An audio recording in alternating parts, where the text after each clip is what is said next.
Mehsana police headquarter ખાતે આવેલા auditorium હોલમાં legal money lending activity special drive અંતર્ગત જનસભાનું આયોજન કરવામાં આવ્યું હતું. Mehsana police headquarter auditorium hall ખાતે આ જનસભાનું જિલ્લા લેવલે આયોજન હતું અને આ કાર્યક્રમમાં મહેસાણા જિલ્લામાં રોજિંદા ધંધા કરી રોજગારી મેળવતા લોકો તથા અલગ અલગ બેંકોના પ્રતિનિધિઓ ઉપસ્થિત રહ્યા હતા.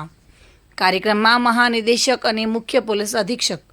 ગુજરાત રાજ્ય ગાંધીનગર તથા નાયબ પોલીસ મહાનિરીક્ષકની કચેરી ગાંધીનગર વિભાગ ગાંધીનગરના તથા પોલીસ અધિક્ષક મહેસાણા તરફથી સૂચના અનુસંધાને કાર્યક્રમ યોજાયો હતો. કાર્યક્રમનો મુખ્ય હેતુ વ્યાજખોરો વિરુદ્ધ જનજાગૃતિ લાવવા બાબતે તથા ગુજરાત નાણાં દેવાદાર અધિનિયમ 2011 અન્વયે વ્યાજખોરો વિરુદ્ધ જનજાગૃતિ લાવવા મહેસાણા જિલ્લા પોલીસ દ્વારા આયોજન જનસંપર્ક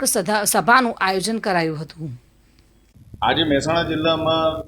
એક જનસંપર્ક સભા યોજવામાં આવી છે, જેમાં અમે જિલ્લા કક્ષાએ સમાજ કલ્યાણ વિભાગના અધિકારીની હાજરીમાં તથા જે બેંકના પ્રતિનિધિઓ છે, એ પ્રાઇવેટ બેંક અને ગવર્મેન્ટ અંડરટેકિંગ જે બેંક છે એ તમામના પ્રતિનિધિઓની હાજરીમાં સામાન્ય નાગરિક એક વ્યાજખોરો પાસેથી વ્યાજે પૈસા લઈ અને વ્યાજના ખપ્પરમાં જે હોમાઈ જતો હોય છે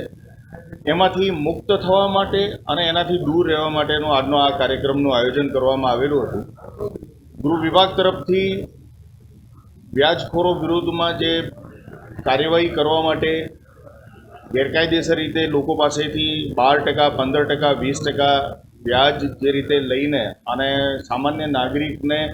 આત્મહત્યા કરવા સુધીના એમાં પ્રયોજન સુધી આ લોકો લઈ જાય છે, એના વિરુદ્ધનું એક આ અભિયાન રાખવામાં આવેલું છે. સામાન્ય નાગરિક બેંકમાંથી લોન લે, વ્યાજખોરો પાસે ન જાય અને પોતાની જે જરૂરિયાત છે, ધંધાકીય જરૂરિયાત છે, સામાજિક જરૂરિયાત છે કે અંગત જરૂરિયાત છે, એના માટેનું એક આગોતરું આયોજન કરે એનો એક આ શિક્ષણ કાર્યક્રમ અહીં આગળ રાખવામાં આવેલો હતો, જેમાં મહેસાણા જિલ્લાના નાગરિકો મોટી સંખ્યામાં ઉપસ્થિત રહેલા છે અને આજરોજ આ બેંકના પ્રતિનિધિઓ પણ અહીંયા ઉપસ્થિત રહેલા છે.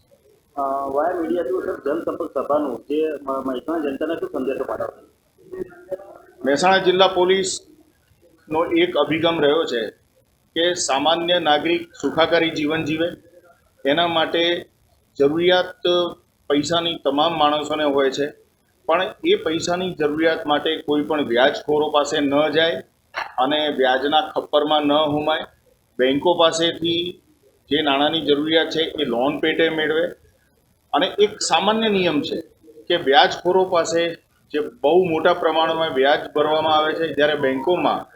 મર્યાદિત વ્યાજ લેવામાં આવતું હોય છે, વાર્ષિક વ્યાજ લેવામાં આવતું હોય છે, તો બેંક લોન મેળવી અને પોતાની જરૂરિયાત છે એ પૂરી કરે એવો એક અમારા તરફથી આ સંદેશ છે. ભાવિન ભાવસાર સાથે bureau report, today Gujarati news.